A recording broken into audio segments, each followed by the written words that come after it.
निवडून दिलेल्या आणि आज आपल्या समोर खासदार म्हणून बसलेल्या प्रणितीताई,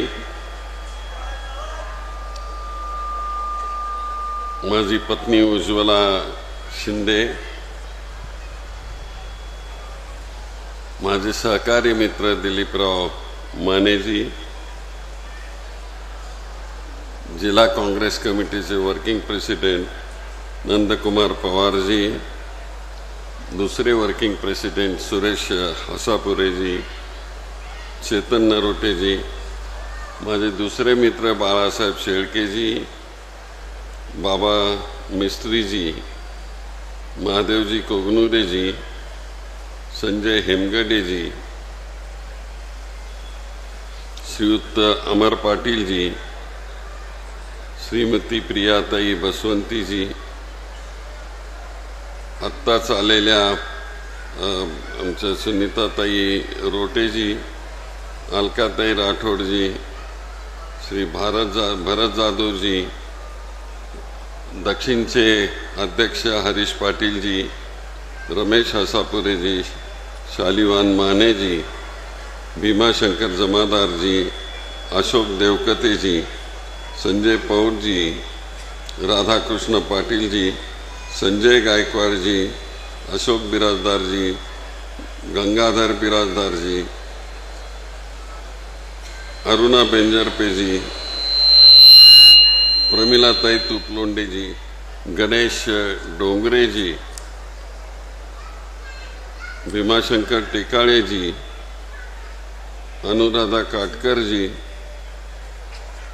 सैपन शेखजी, सुभाष पटोलेजी, अनंत मेहत्रेजी, अप्पासाहेब काळेजी, श्री दीप हसापुरेजी, सुदर्शन हसापुरेजी, मधुकर आठवलेजी, चंद्रकांत रूपसंगेजी, आणखी कुणाची नाव घेतले राहिला असेल त्यांची नावं मी घेतली असं समजा, आणि ज्यांची राहिलेली नसतील त्यांच्याविषयी मी क्षमा मागतो.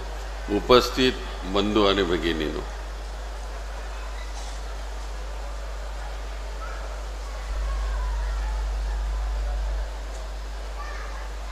मी तुम्हाला मनापासून धन्यवाद देतो की एका कठीण काळामध्ये लोकसभेची ही निवडणूक आपण लढवली आणि दक्षिण सोलापूर याचा मी खातेदार आहे, माझी शेती आहे तिथं, तर म्हणून ग्रामीण भागातला कृतज्ञता मेळावा आज शेवटी ठेवला आहे. 7, 8, 9 ह्या 3 दिवशी शहर, उत्तर सोलापूर आणि मध्य हे 2 आणि उत्तर सोलापूरचा काही भाग असे 3 मेळावे 7, 8, 9ला मुद्दाम ठेवले, पण आजचा हा शेवटचा ग्रामीणमधला मेळावा आहे आणि म्हणूनच इथं ह्या दक्षिण सोलापूरची आमची एवढी जवळीक आहे की आम्ही तिथं शेती करतो, तिथं पूजा करतो, सर्व काही करतो. म्हणून लोकांना वाटत असेल की ह्या व्यासपीठावर सुशील कुमार शिंदे, श्रीमती शिंदे, प्रणितीताई हे तिघेही शिंदे बोलणार असं काही समजू नका. पण ही आमची शेवटची, या कार्यक्रमाची शेवटची ही बैठक आहे, म्हणून आम्ही तिघांनीही बोलायचं इथं ठरवलं. तुम्हाला धन्यवाद देण्याकरता म्हणून इथं आम्ही तिघेही बोलतो आहोत. उद्या माहिती नाही, प्रणिती तिला एकटीलाच खासदार म्हणून तुमच्याबरोबर इथं काम करावं लागेल, फिरायला लागेल. ह्या पुढच्या काळामध्ये आम्ही दोघंही त्यांना काही जास्त साथ देणार नाही. तुला आता लोकांनी निवडून दिलेलं आहे, लोकांच्या जीवावर तू इथं राज्य कर, अशा प्रकारे आम्ही भूमिका मांडलेली आहे. मित्र हो, दक्षिण सोलापूर, आत्ताच माझ्या पत्नीने सांगितलं, देवकते साहेब ज्यांनी मी मुख्यमंत्री झाल्यानंतर मी खासदार होतो दिल्लीतला आणि तिकडचा राजीनामा दिला तर महाराष्ट्राच्या मध्ये इथं मुख्यमंत्री व्हायचं तर इथला सदस्य व्हावा लागतो। आणि म्हणून अनेक लोक तयार असताना देखील आमचे देवकते साहेब पुढे आले आणि त्यांनी सांगितलं की मी राजीनामा देतो। आणि म्हणून आयुष्यभर आम्ही आनंदराव देवकतेंना विसरू शकणार नाही। अशा प्रकारचा हा जिवलग सहकारी त्यांचा हा तालुका, इथं ह्या तालुक्यामध्ये खूप मोठे लोक होऊन गेले। इथं आमचे शिवदारे साहेब होऊन गेले, इथं आणखी बरेचसे गेले, आमचे गुरुनाथ पाटील होऊन गेले। तर ह्या तालुक्यामध्ये एक अशी परंपरा आहे, इथं सर्व धर्माचे लोक निवडून गेले। माझ्यासारखा दलित वर्गीय असणारा सर्वसाधारण जागेवर तुम्ही निवडून दिलं, एकदा नाही चारदा निवडून दिलं, हे कठीण काम असतं। आणि प्रणितीताई तर सारखी आमदार म्हणून जनरल सीटवरच निवडून येते, तिला काही रिझर्वेशन वगैरे नव्हतं। पण आत्ता इथं रिझर्वेशन असल्यामुळे ती रिझर्व सीटवरती निवडून आली आणि तुम्ही साथ दिला। दक्षिण सोलापूर तालुक्यामधले गावं आणि शहरातला काही भाग मोठे, हे ज्या वेळेस लोकसभेचं हे सगळं चित्र बदललं गेलं आणि एकटा दक्षिण सोलापूर तालुका एकटा राहिलेला तो असा पुढे सरकत आला आणि शहरातले अनेक वार्ड त्याच्यामधले सामील झाले आणि शहर आणि ग्रामीण अशा प्रकारे त्या मतदारसंघाची स्थिती झाली। आणि हा मिक्स असलेला हा मतदारसंघ कुणाला काय करेल काय सांगता येत नाही। कुठेही बघावं तर एका जातीचं असं प्राबल्य नव्हतं, पण मध्यंतरीच्या काळामध्ये जातीच्या आणि धर्माच्या नावावर 2 निवडणुका झाल्या आणि तिथं आपण हारलो। खरं हा तालुका जातीच्या धर्माच्या नावावर कधी त्यांनी निवडणुका केल्या नाही, राजकारण केलं नाही। आपण बसवेश्वराचं नाव घेऊन काम करतो, सर्व धर्माचं प्रतीक म्हणून बसवेश्वराला आपण मानतो, त्या बसवेश्वराचे आपण पाईक आहोत आणि त्यांच्याच विश्वासाने ह्या जिल्ह्यामधलं सगळं राजकारण समाजकारण हे चालत असतं। आज ही परिस्थिती बदलती आहे, 1-2 चुका झाल्या आणि आपलं सगळं मोठं नुकसान झालं। अक्कलकोटला कुन्नूरच्या इथं एक सर्व्हिसेस सेंटर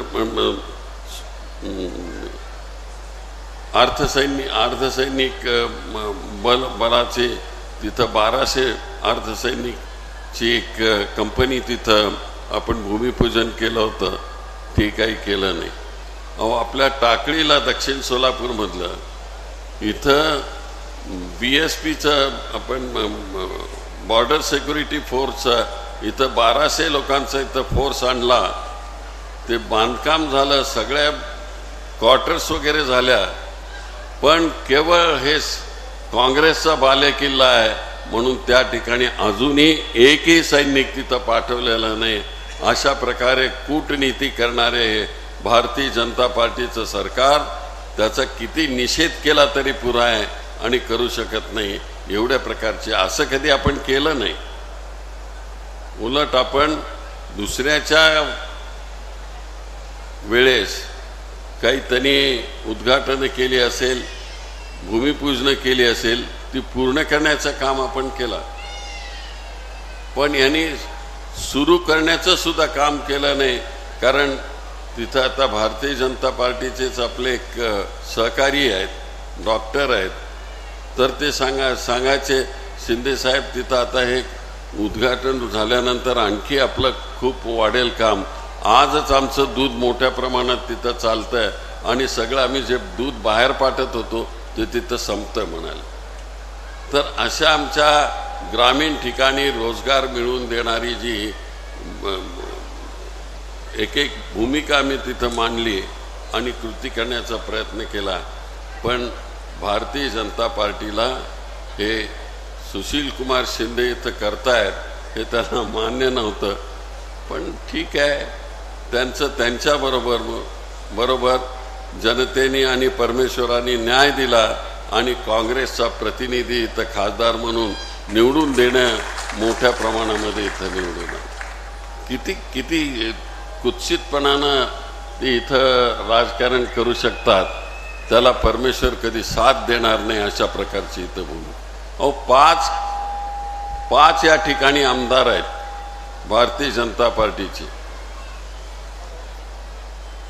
आणि त्यांचे जर 2 मंत्री जर घेतले तर ह्या सगळ्यांनी मिळून एकटीला त्रास देण्याचं काम केलेलं होतं. पण ते काय नारा देतात तुम्ही लोक, तर हे तुम्ही लोकांनी करून दाखवलं. आम्ही पत्नी आणि मी काय हे करून दाखवलेलं नाही. आणि म्हणून आम्ही सगळ्यांचेच हे मतदारसंघामध्ये आभार मानतो आहोत. गेले 5 दिवस झालं आणि ह्या कृतज्ञतेची ही सभा आहे, जास्त काही बोलणार नाही. बऱ्याच वेळेस असं होतं की मुख्य विषय सोडून दुसऱ्या विषयाकडे आम्ही वळतो, पण या ठिकाणची जी सगळी परिस्थिती आहे त्याची जाणीव आमच्या प्रणितीताईला आहे. ती आपल्या इथंच शेतामध्ये अनेक वेळेस राहिलेली आहे, इथे येते सारखी. आणि दक्षिण सोलापूरमधल्या ग्रामीण भागाची तर आहेच आहे, पण शहरी भागाची तिला कल्पना आहे. आणि ग्रामीण आणि शहर ह्या दोन्ही ठिकाणची कल्पना आहे. त्यामुळं दोन्ही विभागाचं इथं ती काम करेल याविषयी माझ्या मनामध्ये कुठल्याही प्रकारची शंका नाही आहे. या ठिकाणी आमचे दिलीप माने होत, आसापुरे जे असो, बाळासाहेब असो, हे सगळे आमचे पाटील असो हुडगीचे, आमचे अमर पाटील असो, ठीक आहे. तर कोण कुठल्या पक्षात आहे याहीपेक्षा कोण कसं मदत करतो याला फार महत्त्व आहे. अमर पाटील बाळासाहेबांच्या पक्षामध्ये आहे, पण जे कष्ट घेऊन त्यांनी मदत केली आम्ही विसरू शकत नाही. राष्ट्रवादी काँग्रेस, शरद पवारांचं सगळं सैन्य इथं कामाला लागलं आणि त्यांनाही आम्ही विसरू शकत नाही. आणि ह्या सगळ्यांना मी मनापासून धन्यवाद देतो. कदाचित पुढच्या कार्यक्रमामध्ये आम्ही दोघेही काय बोलणार नाही. आता मी पास्टमधला तुमचा नेता होतो, आता सध्याची ती नेता आहे आणि तिच्या नेतृत्वाखाली, प्रणितीच्या नेतृत्वाखाली आपण ह्या संपूर्ण मतदारसंघाचा विकास करायचा आहे. आम्ही त्यांच्याबरोबरच आहोत, मी तुमच्यासारखाच त्यांच्याबरोबर आहे. आणि हे काम आपण आपल्या मतदारसंघामधलं पुढे नेऊया आणि तुम्ही ह्या कामाकरता म्हणून सतत मदत करत राहूया अशा प्रकारची प्रार्थना करतो. पुन्हा एकदा आपल्याला मनापासून धन्यवाद देतो आणि माझ्यातर्फे, माझ्या पार्टीतर्फे एकदा तुम्हाला मनापासून धन्यवाद देतो. जय हिंद, जय महाराष्ट्र. एबीपी माझा, उघडा डोळे बघा नीट.